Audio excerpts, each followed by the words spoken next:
Balak namang tapatan ni Senator Ronald Bato de la Rosa ng sarili niyang investigasyon sa Senado ang gumugulong na pagdinig ng House Quad Committee kaugnay sa Duterte drug war. Kung matuloy yan, posibleng dumalo raw si dating Pangulong Rodrigo Duterte. Yan ang pampagising na balita ni Mean Los Baños.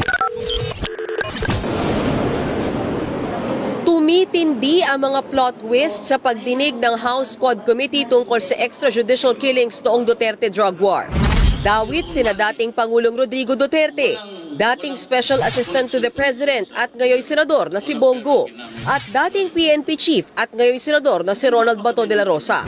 Kung ang Kamara nag-iimbestiga na, si de la Rosa gusto ring magkasa ng hiwalay na pagdinig nito sa Senado. Pagkakaroon lang tayo ng checks and balances dahil may nakikita man din siguro si Senator Bongo na portion ng investigation doon na talagang false accusations.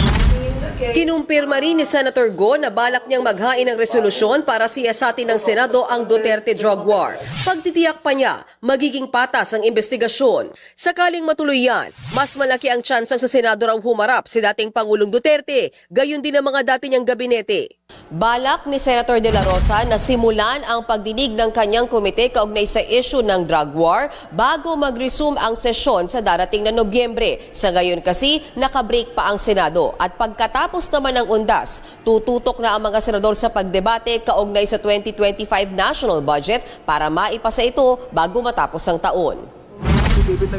Bukas naman sa co-chairman ng Quadcom na si Congressman Benny Abante ang balak na investigasyon ng Senado. Pero hindi siya naniniwalang magiging pata si Senator De La Rosa. I would think that he would be more biased than actually balanced in that hearing. Nagbabalita mula sa Frontline, Mean Los Baños, News 5.